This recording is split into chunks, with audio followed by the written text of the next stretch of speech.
आज 9/12/2023 मसीहा हेले विगत 9/12/2021 मो बापांकर देहांत होइतिला। सेथिपई मु आज किछि मो दुख प्रकाश करने को जाऊँगी। 9/12/2021 पूर्वर बापांकर हार्ट प्रोब्लेम बाहर थिला। आमे ताकू जाई भुवनेश्वर रे एक बड़ मेडिकल ले बापा को नहीं आमे दुई भाई तांकर अस्त्रोपचार करथिलु।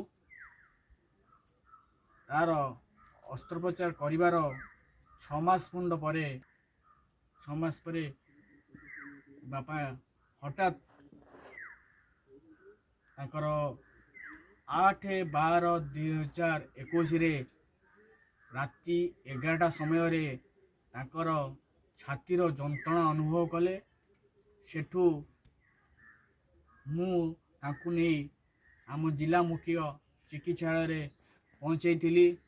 सेठी डॉक्टर माने देखी कहिथिले जे बापा को आमे प्राइमरी ट्रीटमेंट करचु, तुम्हें बापा को यथा संभव नहीं पड़े जाओ।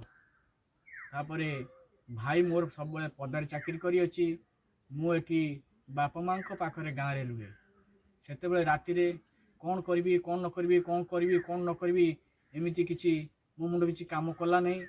मु एक भुवनेश्वर एक बड़ मेडिकल को लेकिन गली जे कि मो बापा भल चिकित्सा पाइबे।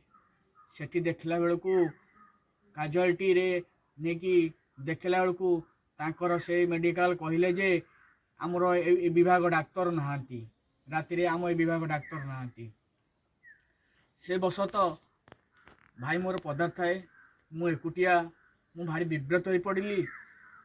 ठीक गोटे डॉक्टर गोटे प्रेस्क्राइब कला को मेडिसिन स्टोर गला को ताकू देखला को से राति रे भाई भाई भाई भाई भाई से माने सुनु न थांती। फिर किस समय उठु थांती, प्रेस्क्रिप्शन देखु थांती, आगे बिल करो आ मेडिसिन आनो, सेठी जाओ एठी जाओ एठी जाओ सेठी जाओ।